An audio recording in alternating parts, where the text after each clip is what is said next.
Nabi sallallahu alaihi wasallam. Adakah sekadar kita menyambut saban tahun, setiap tahun kita sambut Maulid Rasul sudah cukup? Dengan perarakan, dengan hanya berselawat satu hari dah cukup rasa cinta kita kepada Rasulullah sallallahu alaihi wasallam?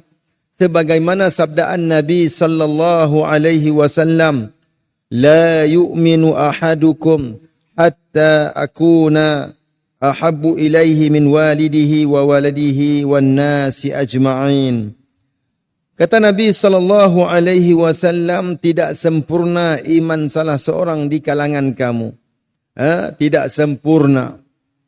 Ada sebahagian menterjemahkan hadis ini tidak dikira beriman. Lagi dahsyatlah. Kalau kita terjemah dia la yu'minu ahadukum ni makna tidak dikira beriman. Tetapi sebahagian besar para ulama menterjemahkan la yu'minu ahadukum ini tidak sempurna. Bukanlah tak beriman, tapi tidak sempurna imannya. Maknanya iman dia tidak sempurna. Selagi mana dia tidak menjadikan Nabi sallallahu alaihi wasallam lebih daripada dia cintai.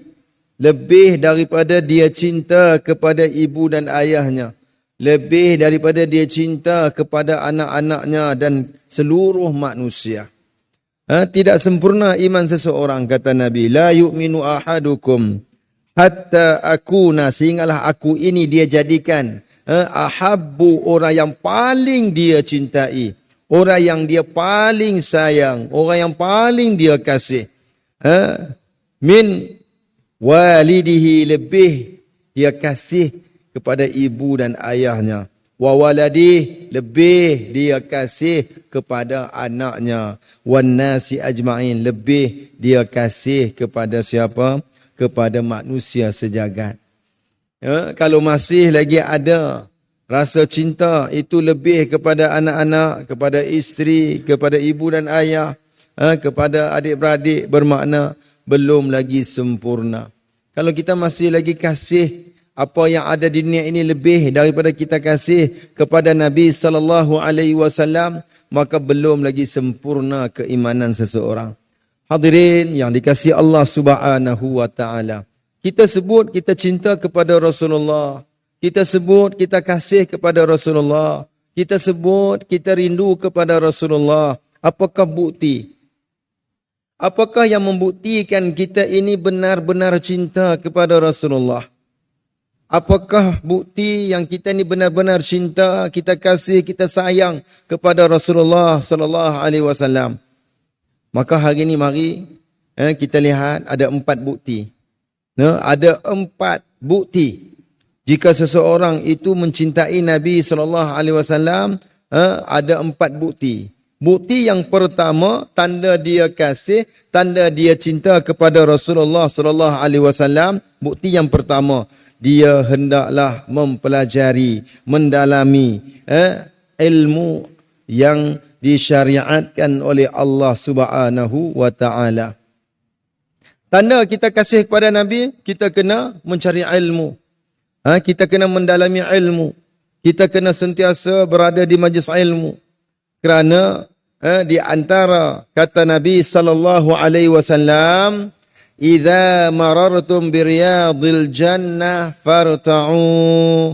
Kata Nabi sallallahu alaihi wasallam, apabila kamu mampir, kamu lalu, kamu terjumpa majlis, kamu terjumpa taman-taman syurga, kata Nabi sallallahu alaihi wasallam, hendaklah kamu teruja, seronok, pergilah duduk, bersungguh-sungguh duduklah di taman itu. Pergilah teruja dengan taman tersebut, bukan lari. Maka sahabat Nabi sallallahu alaihi wasallam bertanya, ya Rasulullah, wa ma riyadul jannah? Apakah itu taman-taman syurga? Maka kata Nabi, hilaquz zikr. Majlis-majlis zikir. Majlis yang memberi ingatan kepada Allah Subhanahu wa taala. Macam tazkirah pada hari ini. Tazkirah makna peringatan. Bila ada tazkirah, bila ada majlis ilmu, itu adalah majlis memperingati Allah Subhanahu wa taala.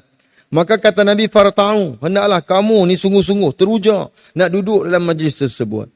Tetapi kita kalau kita lihat Saya sendirilah perhati semalam. Saya kenalikan majlis Madhi Rasul daripada awal.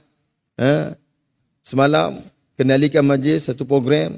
Bukan ceramah saja. Pihak program bagi semua dekat saya. Daripada mula saya handle perarakan. Kena duduk depan selawat. Letih tak sanggup lah berjalan pusing kan. Semua blok. Lebih kurang 1 jam. Pusing semua kawasan. Lebih kurang sejam. Pukul 9, pukul 10. Pukul 10 start pula kena selawat. Lepas tu campur dengan ceramah. Daripada pukul 10 pula sampai pukul 12. Dahsyat betul. Kan? Makna mula program saya kenali tu pukul 9 sampailah pukul 12.30. Kan? Seorang-seorang. Kenalikan majlis malam. Yang saya nak kongsi kepada tuan-tuan hadirin yang dikasihi Allah Subhanahu wa taala.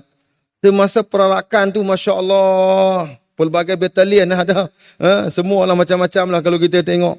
Ada kumpulan wanitanya, ada kumpulan, dia ada macam-macam kontijen yang join sekali macam-macam lah, penuh, ramai. Sampai jam jalan, ramai sungguh. Pihak masjid ada satu kontijen. Lepas tu ada pula setiap blok hantar wakil jadi kontijen. Memang ramai. Rasanya berapa ratus meter saya tak pasti, tapi memang panjang betul lah. Sementara nak habis masuk dalam surau tu, sebab ada pula ceramah Madhi Rasul. Selesai. Daripada perarakan tu, duk tunggu. Masuk dalam masjid. Bila saya masuk dalam masjid, saya masuk dalam surau Jumaat lah tu, surau Jumaat. Saya masuk, nak sampaikan ceramah. Yang ramai tadi saya tak tahu hilang mana. Rupanya dia masuk ke masjid, dia masuk sebenarnya, dia keluar sebelah sana. Semua pakai hilang semua. Tinggallah separuh sahaja semalam. Yang tinggal pun hanyalah anak-anak, bapak-bapak, mak-mak tak tahu hilang mana. Nampak tak tuan-tuan? Kita sebut kita kasih kat Rasulullah, adakah sekadar perarakan saja? Yang mana lebih wajib? Majlis ilmu ataupun perarakan? Kita sanggup berarak. Tengah-tengah panas. Masya Allah. Pukul 9 semalam dah panas tuan-tuan. Panas sungguh. Saya ni beberapa kali dah macam mandi. Peluh. Dah berselawat. Kan? Selawat ni kita guna tenaga. Berjalan guna tenaga. Berpeluh-peluh. Dan Masya Allah hebat. Selawat. Cukup hebat tuan-tuan. Memang betul. Bagus. Kita tak nafikan. Perarakan tu memang bagus. Tapi bila masuk dalam masjid, nak adakan majlis ilmu, Masya Allah, hilang separuh. Tak tahu mana hilangnya mereka. Mungkin mereka dah balik rumah masing-masing. Tak apalah tuan-tuan. Mungkin letih. Zuhur. Ini sangat-sangat mengecewakan. Yang ramainya berarak sampai beratus-ratus orang. Sembahyang satu soh pun tak penuh. Mana rasa cinta kita kat Rasulullah? Kita kata kita cinta Rasulullah. Adakah cinta Rasulullah sekadar kita pegang spanduk, pegang kerentang, kita pergi buat perarakan, lepas tu kita selawat, habis selawat balik rumah, zuhur pun tak datang sembahyang. Inilah saban tahun kita amalkan. Saban tahun kita buat, tapi kita mengaku kita cinta kepada Rasulullah. Tak cukup tuan-tuan. Sekadar ambil gambar masuk Facebook. Ambil gambar, buatlah satu dokumentasi. Inilah anjuran pihak masjid, inilah anjuran pihak surau. Tanda kita buat Madhi Rasul. Adakah Madhi Rasul ini hanya menjadi acara tahunan sahaja? Tapi memang benar. Dah jadi satu tradisi, satu budaya yang kita hanya sambut Madhi Rasul. Tapi kita tak menyelami pun. Hanya sonok-sonok pegang bunga mangga, telur lah, bubuh lah, telur ada lah. Yang perempuan dia suka bawa telur. Orang lelaki dah ada kan? Siap dah. Orang perempuan dia suka bawa telur, bunga manggar. Penuh setiap bawa bunga. Pegang bunga manggar, penuh budak-budak. Kan? Perarak habis penuh. Sonok, kita sonok. Memang sambutan Masya Allah. Ramai kontijen-kontijen yang sertai. Sonok bukan tak sonok. Saya sendiri tengok sonok tuan-tuan, memang sonok. Tapi saya kecewa, saya sedih. Bila majlis ilmu, majlis yang sepatutnya kita hadir. Tak. Selawat sekadar selawat. Majlis ilmu kita cerita dan kita selami. Bagaimana sejarah Rasulullah SAW. Bagaimana susahnya Rasulullah nak bawa Islam ni tuan-tuan. Sampai ke kita ni, kita mudah sangat. Lahir-lahir dah jadi orang Islam. Mudah kita dapat Islam. Bagaimana Sumayyah yang sanggup korbankan diri syahid semata-mata untuk mempertahankan agama Allah Subhanahu wa taala. Cuba lihat bagaimana Bilal bin Rabah sanggup dihempap dengan batu, sanggup dijemur di tengah panas, diseksa, semata-mata ahad, semata-mata mengesahkan Allah Subhanahu wa taala. Lihat bagaimana Suhaib, seorang sahabat yang diseksa, bagaimana Khabbab, seorang sahabat yang diseksa, sehingga umat Islam dapat pergi berhijrah. Liku-liku kehidupan dalam dunia dakwah, dalam mengajak manusia mentauhidkan Allah Subhanahu wa taala. Ini adalah satu cabaran yang cukup besar buat Nabi dan umat Islam. Sehingga kan hadirin yang dikasihi Allah Subhanahu wa taala, ingat ataupun tidak, tahun yang ke-7 kenabian, bagaimana orang Islam disekat, bagaimana orang Islam diboikot. Tahun yang ke-7 kenabian. Cuba bayangkan, Nabi tak tahan tengok orang Islam kena boikot, tak dibenarkan, jual beli, bukan orang kata sekadar nak beli, ni tak boleh beli apa. Kalau kita ni kat Malaysia, beras pun tak boleh nak belilah macam tu. Ini gandum ke apa ke, jual beli tak dibenarkan. Letak satu perjanjian dekat pintu Kaabah. Penduduk di Mekah tidak dibenarkan untuk bermuamalah dengan orang Islam. Tak dibenarkan. Boikot habis. Apa yang berlaku? Nabi SAW suruh sebahagian daripada umat Islam pergilah ke mana? Pergilah ke Habsyah. Hijrah pergi ke Habsyah. Tinggallah beberapa orang bersama dengan Nabi SAW. Yang lainnya pergi ke Habsyah hampir dalam 80 orang. Hampir 80 orang, 70 orang lelaki, 10 orang perempuan, pergi mana? Pergi berhijrah ke Habsyah. Tinggallah beberapa orang, yang bukan beberapa orang lah, ramai jugalah yang berada di Mekah. Termasuklah hamba-hamba, yang hamba-hamba ni terikat, tak boleh nak ikut pergi mana. Hadirin yang dikasihi Allah Subhanahu wa taala. Tahun itu adalah tahun boikot, tahun umat Islam di pulau, tidak dibenarkan bermuamalah, tak dibenarkan jual beli sesama penduduk-penduduk di Mekah. Lalu Nabi SAW mengajak umat Islam, pengikut Nabi pergi berada di mana? Keluar daripada Mekah, duduk di lereng-lereng bukit, lereng-lereng gunung, tuan-tuan. Apa yang mereka makan, makanan bekalan yang mereka bawa sehinggalah kehabisan. 3 tahun. 3 tahun, tuan-tuan. Kita rasa dah kan COVID setahun pun kita dah rasa betul. Macam mana rasa kita kena sekat? Rasa dah kena sekat itu. Nak keluar, nak pergi beli pun, nak beli barang pun tak boleh. Kena balik rumah. Itu boleh lagi beli, ada lagi Food Panda, ada lagi Grab, orang boleh hantar lagi, boleh order lagi. Ini tak boleh, disekat. Kita pun rasa merana, tuan-tuan. Itu pun merana pun bukanlah tak boleh makan. Masih lagi boleh makan, cuma tak boleh keluar. Tu pun kita dah rasa merana sangat-sangat. Sepanjang COVID, setahun 2 tahun yang lepas, bagaimana keadaan umat Islam. Bukan kata disekat saja, bahkan mereka tidak dibenarkan bermuamalah, tak dibenarkan jual beli. Lalu makanlah apa yang mereka bekalkan. 3 tahun mana cukup, sehinggalah terputus bekalan.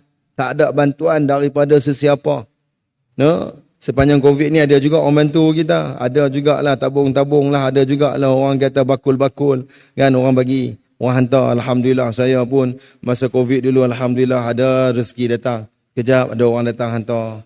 Kadang-kadang orang hantar WhatsApp. Ustaz macam mana? Makanan okey tak okey? Alhamdulillah seronok. Prihatin masyarakat kita, Masya Allah, semasa COVID tu. Macam-macam bantuan. Tapi kita lihat bagaimana Nabi SAW dan umat Islam tidak ada bantuan. Disekat. Orang yang daripada Mekah pun duk tolong-tolong pergi hantar dekat Nabi itu pun disekat. Tak ada. Terputus. Sehinggalah masuk tahun yang ke-10, tuan-tuan. 3 tahun Nabi Muhammad SAW dan umat Islam menderita. Makan apa? Makan daun-daun kayu yang ada tepi-tepi jalan tu makan. Sehinggalah mengakibatkan Sayyidatina Khadijah binti Khuwailid sakit. Dan pada tahun yang ke-10 kenabian, Sayyidatina Khadijah binti Khuwailid menghembuskan nafasnya yang terakhir. Hadirin yang dikasihi Allah Subhanahu wa taala. Lihat bagaimana umat Islam yang mana mereka ini akidahnya, kuatnya akidah mereka, kuatnya tauhid mereka. Mereka sanggup berhadapan dengan segala cabaran. Tetapi hari ini kita lihat ada di kalangan kita, bukanlah kita kata tak ada cabaran, ada cabaran-cabaran. Kita tak nafikan, ada. Tetapi malangnya ada yang sanggup pergi ke gereja minta makanan. Atas alasan pergi masjid, orang tak layan. Kan? Ada. Ada diviralkan seorang wanita yang mana sanggup, seorang ibu tunggal, sanggup pergi ke mana? Pergi ke gereja minta tolong. Ini satu perkara yang mengaibkan. Kadang-kadang mungkinlah pihak masjid, pihak surau, pihak orang kata pejabat zakat mungkin terlepas pandang. Kan? Bukan kita kata pihak masjid tidak menjalankan tugas. Kita ada. Gerobok rezeki setiap masjid ada. Bahkan kita buka meja. Siapa yang nak bagi sumbangan. Siapa yang nak letakkan beras, gula, minyak. Memang setiap masjid alhamdulillah ada. Betul, ada. Tetapi kenapa ada manusia yang mengambil kesempatan nak memburukkan agama Islam? Sedih kita. Kalau dia sekalipun dia cakap benar, kenapa dia tak berusaha dulu? Ramai lagi orang Islam. Hadirin yang dikasihi Allah Subhanahu wa taala. Kita rakyat Malaysia ni prihatin sebenarnya. Prihatin sebenarnya. Memanglah ada lah mulut celupa 2-3 orang tu ada. Yang mulut jahat tu ada. Yang duk menghina tu ada, betul. Kita tak kata semuanya rakyat kita ni baik-baik belaka, betul. Kita tak kata. Memang ada yang jahat mulut dia. Dia kata apa ni, ada kaki tangan tak nak usaha. Kadang-kadang kita tak pergi survey dulu, tak tengok dia. Memang dia kuat, memang dia boleh kerja. Tapi anak-anak dia di rumah siapa nak jaga? Ramai. Dan saya pernah dengar. Ada seorang hamba Allah ni di masjid. Ada seorang wanita duduk di masjid. Duduk di masjid. Minta sumbangan. Dia duduk, dia tak minta. Dia duduk macam tu je lah. Duduk, orang datang bagi. Ada seorang makcik ni. Dia kata, "Dek, awak ni muda lagi, dek. Awak ni muda lagi. Kenapa awak tak bekerja?" Dia kata. Dia cerita dekat makcik tu. Dia kata, "Makcik, dulu saya kerja bank, makcik. Saya kerja bank. Tapi bila suami saya meninggal, anak-anak saya ramai. Siapa nak jaga? Mana nak boleh tampung, tuan-tuan? Saya sendiri rasa anak saya 7 orang. Anak saya 7 orang. Kalaulah kita letak pengasuh, seorang hari ni bukan diambil 100-200. 400. Anak kecil lagi mahal. Baby lagi mahal. Cuba bayang kalau gaji dia, kita kata, gaji dia sekadar 2-3 ribu. Cukup tak cukup? Nak kena bayar rumah lagi. Nak bayar kereta lagi. Sampai dia tahap, dia kena buang kerja. Yalah, Syekh MC selalu kena buang kerja, tuan-tuan. Dia kena buang kerja. Dan dia tak boleh nak kerja apa. Sebab anak dia masih lagi kecil. Amat-amat. Pernah tak kita survey orang macam tu? Pernah kita tengok? Pernah kita pergi tengok dia kat rumah? Kita hanya menghukum seseorang. Kita hanya mengatakan, oh dia ni macam ni, macam ni. Kalau kita tak mampu nak bersedekah, kita tak mampu nak tolong, jangan kita hina. Kalau kita bersangka buruk, jangan bagi kat dia. Kalau kita ragu-ragu, jangan sedekah kat dia. Tapi jangan kita menjadi penghalang kepada orang lain untuk bersedekah. Hadirin yang dikasihi Allah Subhanahu wa taala. Islam itu indah, tuan-tuan. Kita yang mengotori keindahan Islam. Sehingga kan ibu tunggal ini pergi ke gereja, apa dia kata? Gereja tak pernah soal banyak pun. Dia tak tanya pun berapa orang anak. Dia tak tanya pun kerja apa. Bila minta saja apa yang disuruh buat, tulis nama, ambil lah berapa kamu nak ambil. Tulis itu, berapa kamu nak ambil. Ini yang kita nak bagi ni. Gerobok rezeki yang kita nak bagi ni bukan hak kita pun. Dan orang yang letak tu pun dia memang mengharapkan agar makanan ini sampai kepada orang yang memerlukan. Memang saya tak nafi ada orang menipu, betul. Kalau tak ada orang menipu, tak sah lah. Memang ada orang menipu. Tapi kalau kita rasa ragu-ragu, pergilah selidik dia. Selidik betul-betul. Supaya apa? Supaya kita tidak bersangka buruk sesama Islam. Hadirin yang dikasihi Allah Subhanahu wa taala. Mari kita selami rasa kasih cinta kita kepada Rasulullah sallallahu alaihi wasallam dengan kita memahami sebenar-benar Islam itu, mempelajari dan kita menerapkan, kita mengamalkan apa yang telah diajar oleh Nabi sallallahu alaihi wasallam kepada kita. Itu tanda kita cinta kepada Rasulullah sallallahu alaihi wasallam. Yang kedua, bercita-cita, tuan-tuan. Kita kena ada cita-cita. Kita nak bertemu dengan Nabi SAW. Tuan-tuan, kalau kita kata kita rindu kepada Nabi, Nabi lebih rindu kepada kita. Kalau kita kata kita kasih kepada Nabi, Nabi lebih kasih kepada kita. Kalau kita kata kita sayang kepada Nabi, Nabi lebih sayang kepada kita. Satu hari tuan-tuan, Nabi termenung. Yang mana sahabat lihat Nabi termenung ni, memang termenung yang luar biasa. Sahabat tanya, ya Rasulullah, mengapa Rasulullah termenung? Maka Nabi kata, aku rindu nak bertemu dengan saudaraku. Nabi rindu nak bertemu dengan saudara. Nabi sebut ikhwan. Nabi kata, aku rindu nak bertemu dengan ikhwan aku, kata Nabi. Lalu sahabat berkata, ya Rasulullah, bukankah kami ni ikhwan kamu, ya Rasulullah? Kata Nabi, tidak, kamu bukan ikhwan aku, kamu sahabat aku. Lalu sahabat tanya Rasulullah, siapa ikhwan kamu, ya Rasulullah? Maka jawab Nabi, ikhwan aku adalah umatku yang tidak pernah bertemu dengan aku.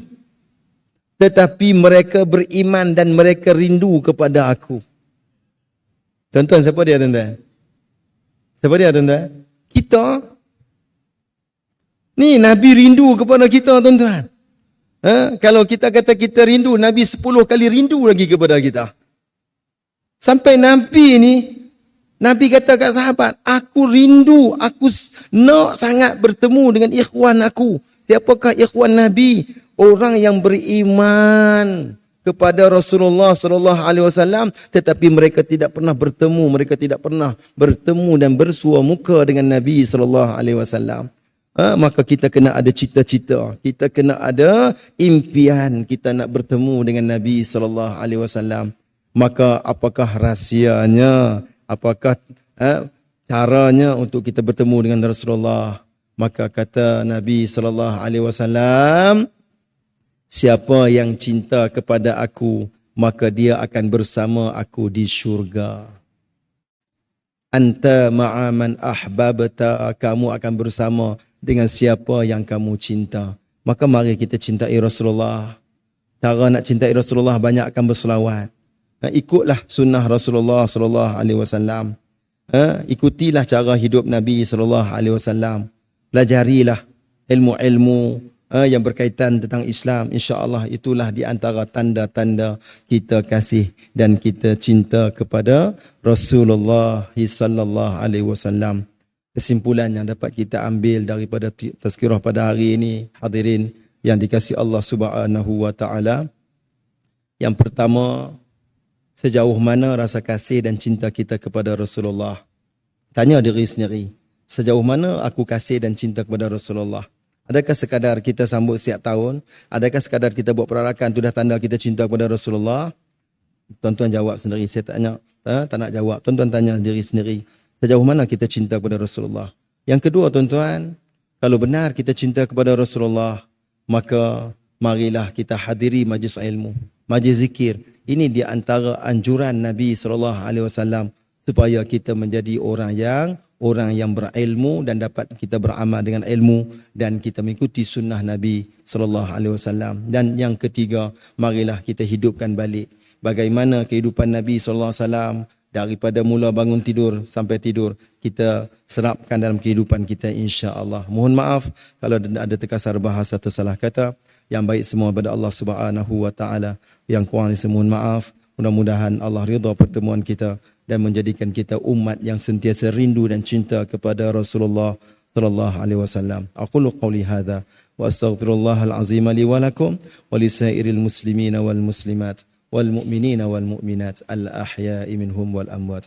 Subhanakallahumma wa bihamdika asyhadu an la ilaha illa anta astaghfiruka wa atubu ilaik. Wal 'asr innal insana lafi khusr illa alladhina amanu wa 'amilus salihat wa tawasaw bil haqq wa tawasaw bis sabr. Assalamu alaikum warahmatullahi wabarakatuh.